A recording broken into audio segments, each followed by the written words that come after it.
Welcome back, folks, to WrestleRant, where I, Graham GSM Matthews, run down all the pay-per-views that I watch on the WWE Network. Today, we're talking about the 2015 Night of Champions pay-per-view in preparation for the upcoming installment of 2016 as represented or presented by the Raw brand. I mean, granted, it's no longer called Night of Champions, it's Clash of Champions once again, but you catch my drift. Today, we're talking Night of Champions 2015. So, kicking off the show, I won't talk about the kickoff show, which featured Stardust and the Ascension taking on Neville and Lucha Dragons.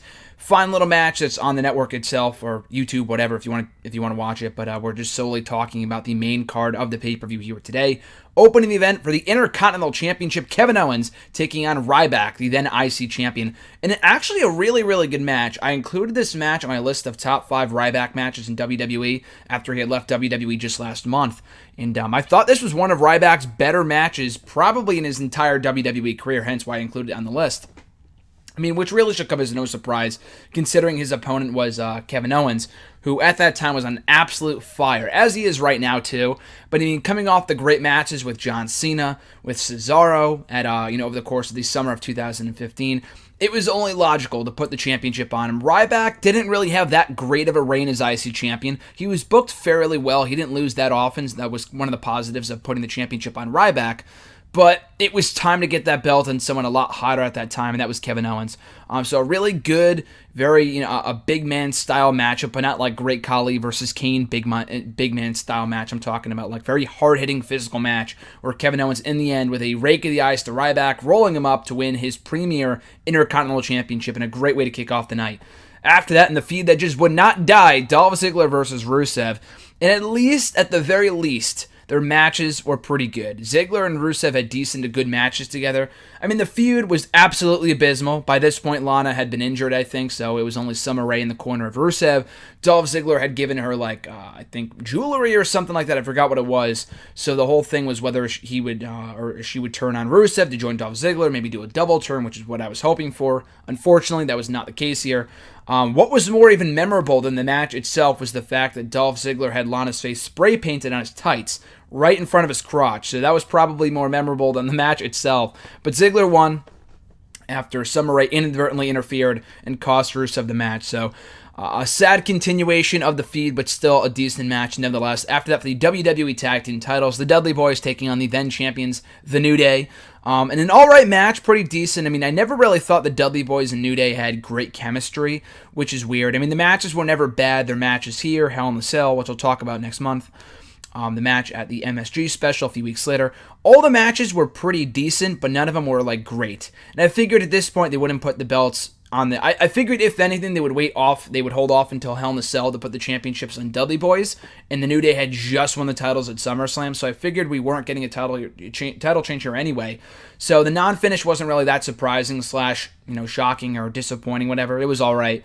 But the Dudley Boys did give them their comeuppance afterwards by putting Xavier Woods through a table, so the live crowd did get that moment.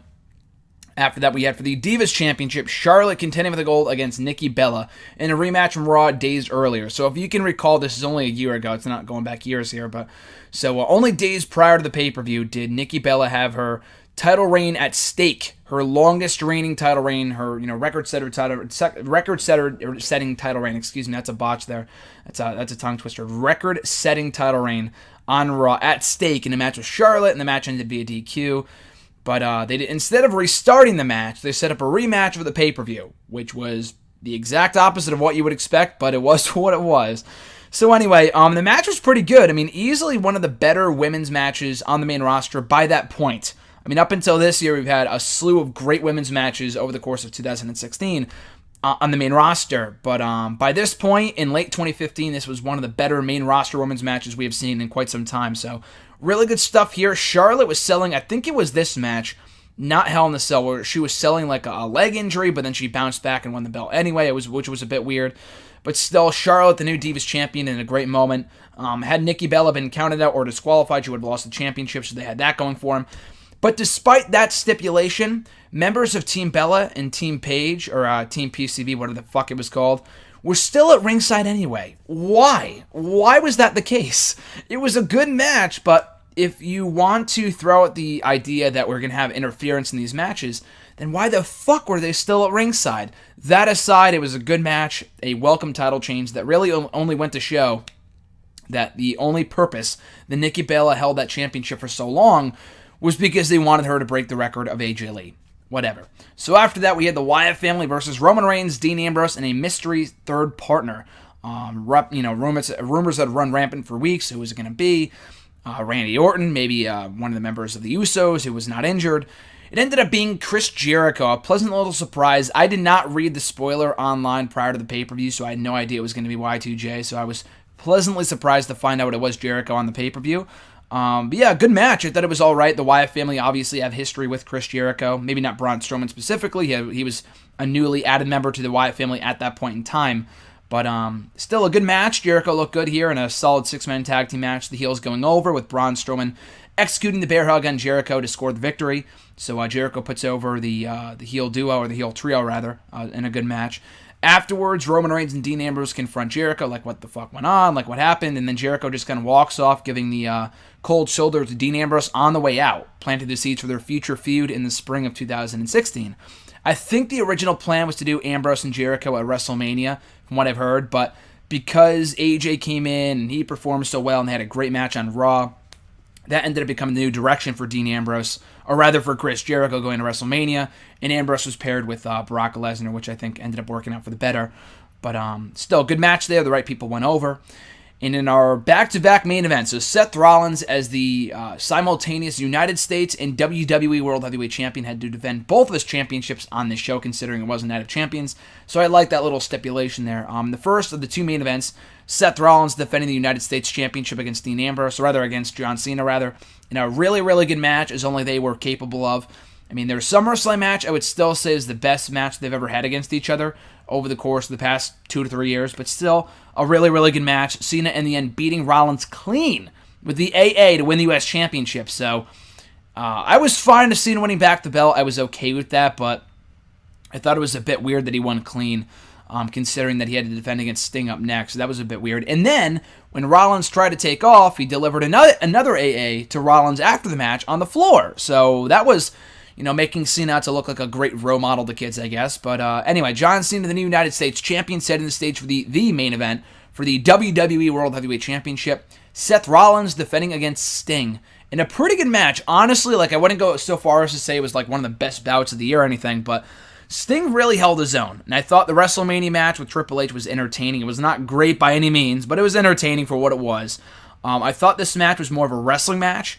And Sting, obviously with Seth Rollins, that's what you're going to get. But I thought Rollins carried him to a really competent match. A lot better of a bout than I thought it was going to be.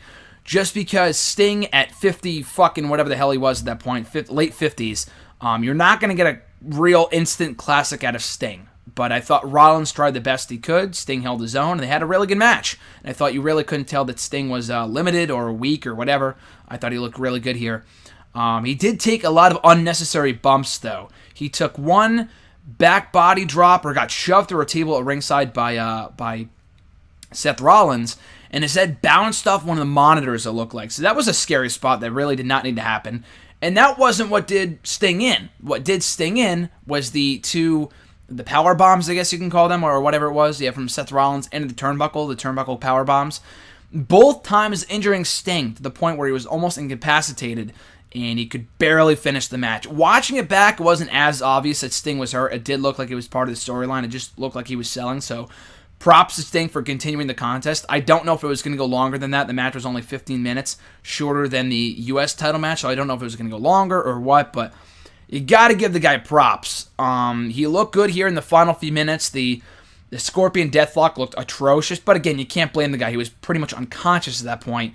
So he tried. Seth Rollins rolled him up. He came close to winning the championship on a number of occasions, but ultimately Seth Rollins rolled him up to score the victory. Again, a clean victory for Seth Rollins over Sting, despite falling short to Cena clean moments earlier. He beat Sting clean to retain the title. I know a lot of people, myself included, were hoping that Sting would get a one-off reign as world champion. This did end up being his final match. It looked like, what happened here with the injury, it might have to be his final match, and ultimately it was, unfortunately. But he can say that he went out on top in the main event of a pay-per-view he helped inspire in WCW, which has now become Clash of Champions. He's 1 year late, but it is once again Clash of the Champions. And he went out in the main event against one of the best in the business right now for the WWE World Heavyweight Championship. you can't go on a better note than that. So good shit there. Seth Rollins looked good here and a good win over Sting. Unfortunately, they would squander all that momentum by having Seth Rollins lose over the next fucking month and a half on Raw, clean to pretty much everybody. Ryback, Kane, John Cena, pretty much everybody, which was a complete waste. But anyway, so that wasn't the end of the pay-per-view. Afterwards, we had Sheamus come down, who had been threatening all night to cash in the Money in the Bank briefcase on Seth Rollins, which was great storytelling considering they were already telling the narrative. The narrative was that Seth Rollins already had to go through John Cena and Sting, so now he had to go through Sheamus too. But before he could cash in, out came Kane, who had not been seen in many months after being, taken out at the hands of Seth Rollins in the summer of 2015. He comes out, lays out Seth Rollins before laying out Sheamus as well. Kind of officially turning heel, or rather babyface, in his newfound feud with Seth Rollins. So a good way of going off the show. I mean, you can only get so excited about a Kane, return in 2015, 16, whatever. But I thought this was well executed considering the fact that the last time we had seen Kane on WWE TV, he had been taken out by Seth Rollins. And this also kind of kicked off their less than stellar feud going into Hell in a Cell, but that's another topic for another day. But overall, I really enjoyed this show. I said it at the time, and watching it back, I enjoyed it just as much this time, if not more than I did the first time. A really good show start to finish. I thought the opener was great between Ryback and Owens in the right decision with Owens winning the IC Championship. Ziggler and Rusev, an abysmal feud, but a good match. I thought the tag team title match was all right. I mean, it served its purpose in furthering the feud between Dudley Boys and New Day, keeping the belts on New Day, but keeping the feud alive at the same time. The Divas title match was one of the better bouts of the night, to be honest with you. I thought it was really, really good and the right title change. The six-man tag team match and the return of Chris Jericho made it a good match. Cena and Rollins, another really, really good match in those two, and Rollins and Sting in what would become Sting's final wrestling match ever was also very good as well. So overall, I give the show 2 thumbs up. I would definitely check out this installment of Night of Champions before Clash of the Champions in just a few more days, weeks, whatever. So be sure to check that out only on the WWE Network. So until next time, guys, I'm Graham GSM Matthews. No, one more final thing as well. The next couple of episodes of WrestleRant will be covering the Rebellion pay-per-views as seen on the network, 99, 2000, 01, and 02. So check those out in the 2 weeks to come. And until then, I'm Graham GSM Matthews, and I'll catch you fine folks down the road.